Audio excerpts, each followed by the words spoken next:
नमस्कार दोस्तों, आज हम बात करने वाले हैं इंडिया में डेड बॉडीज़ के साथ जो रेप किया जाता है उसके लिए इंडिया के सुप्रीम कोर्ट और हाई कोर्ट में किस तरह के कानून बनाए गए हैं।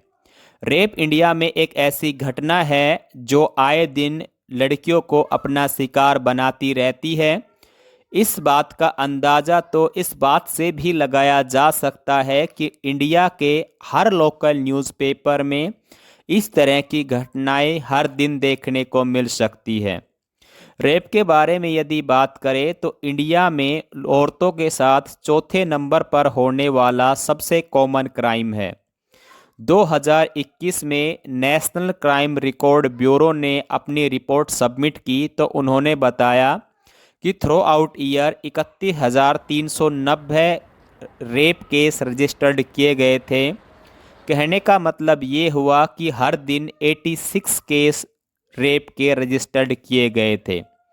द हिंदू न्यूज़पेपर में बताया कि राजस्थान, मध्य प्रदेश और महाराष्ट्र ये वो स्टेट हैं जहां सबसे ज़्यादा रेप किए जाते हैं।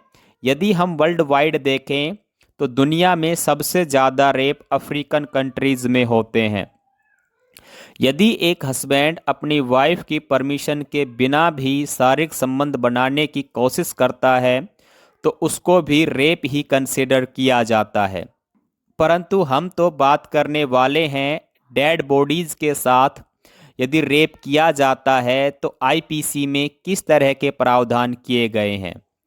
31 मई 2023 को कर्नाटक हाई कोर्ट ने सुप्रीम कोर्ट से अपील की है कि यदि कोई इंसान डेड बॉडीज़ के साथ शारीरिक संबंध बनाता है तो उसको भी एक अपराध कंसिडर किया जाए और उसके लिए भी कड़े से कड़े कानून बनाने चाहिए। कहने का मतलब ये हुआ कि 31 मई 2023 से पहले सुप्रीम कोर्ट ने किसी तरह के कोई कानून नहीं बना रखे थे कि यदि कोई किसी डेड बॉडी के साथ रेप करता है तो उसको किस तरह की सज़ा दी जाए। यह बात कर्नाटक हाई कोर्ट के दिमाग में कहां से आई, अब इस बारे में बात करते हैं। कर्नाटक में एक ज़िला है जिसका नाम तुमकुर है। वहां पर 25 जून 2015 को एक आदमी ने एक औरत का मर्डर कर उसका रेप किया और उसके बाद उसको पुलिस ने अरेस्ट कर लिया।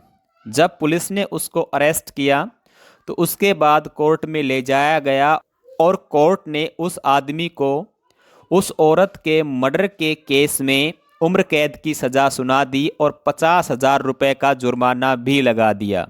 परंतु जब कोर्ट के सामने ये बात आई कि उसने उस डेड बॉडी का रेप किया है तो उसके बाद न्यायमूर्ति बी वीरप्पा और न्यायमूर्ति वेंकटेश नाइक टी ने उन्होंने अपने ऑर्डर में बताया कि उन्होंने आईपीसी की धारा 375 और 377 को बड़े अच्छे से अध्ययन किया।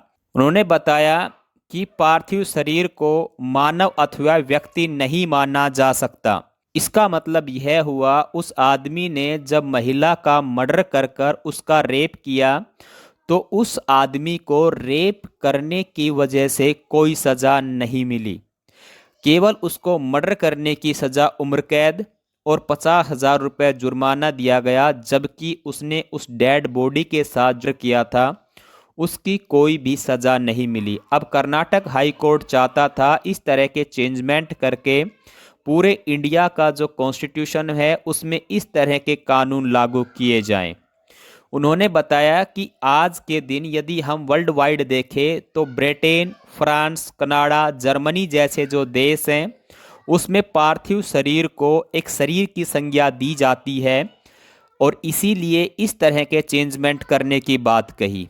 और अदालत ने ये भी कहा कि जो मुर्दा घर होते हैं वहाँ पे सेंसिटिव लोगों को रखा जाए, उनकी टोटली सीसीटीवी फुटेज बनाई जाए। इस तरह के कुछ नए कानून बनाने की बात कर्नाटक हाई कोर्ट ने सुप्रीम कोर्ट के सामने रखी है। अब सुप्रीम कोर्ट इस चीज़ के ऊपर कितना ध्यान देता है कितना नहीं वो तो सुप्रीम कोर्ट का फैसला है, लेकिन अपनी राय आप कमेंट बॉक्स में ज़रूर बताएं।